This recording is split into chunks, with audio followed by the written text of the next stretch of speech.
ይላል ማስጠንቀቂያ ሰጥቷል። ክፈል በዚህ ቃል ክፈል ይባላል።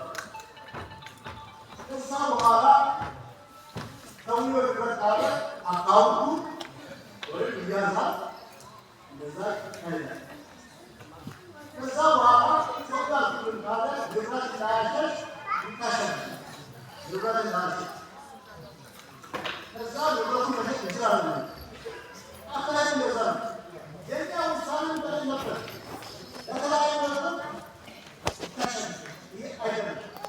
ሲታሸን ደግሞ ሳሳራ ከምቻ ነው ሽሙ ቢቆዩ ወይም በቀያ ማፍራት ቀኑ ይታሸነው ደግሞ ሌላ ማምጣት አለበት። ባይዘው ወይስ ይሰጥ ይችላል ይላል ነው። ስለዚህ አካባቢ ነው ይሄደው እንጂ ይበል ነጋዴ ይችላል ቆይቶ ከምን ማድረግ ለምሳሌ ቆይ ካወጣበት ሰው በአንድ ያን ባቶሽ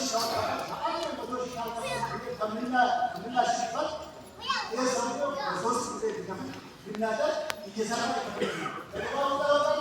ብራሽ ያለፈው ግን ስራሽ እዛው ቆይ ተፋሰ ገሩባይ ነጋዴ ምጣሁ ነጋዴ ከተባለ ኢኮኖሚ በጣም ቀላል ምናስበው ታይሰ ይባልና ነጋዴዎች የነውን ቆይ አቆይተን እዛው ነጋዴዎች በስተው ግብር ይከፍሉ ነው ይባላል።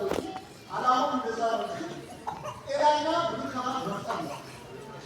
ራሱ መጥቶ ኃላፊነት አለበት ብሎ ታስን ሰብስቦ ገዝ ብናል ዋ ዞር የኔ የሰራተኛ በሚገርም ሆነ መጥቶ እንዲያሳውቁ ይፈልገው ማሸት ትክክል አይደለም። እያለቀረ ሰው ይፈቅዱ አለ እንደዛ ሰውየው ሲባል አዲስ ሰውነ ማራማ ማሸት ዛሬ ወርበና አው ማለት ነው። ወደ ገበያ መጣ ነው አላማውን ሲታረው ታዲያ አንተ ማሸት ትክክል አይደለም። አንድ አይነት ሰምሰራ እዚህ ላይ በደንብ ግንዛቤ የሰጠት እናንተ በወጣቱ እኛ በዚያ በኩል እያስተካከል አለበት።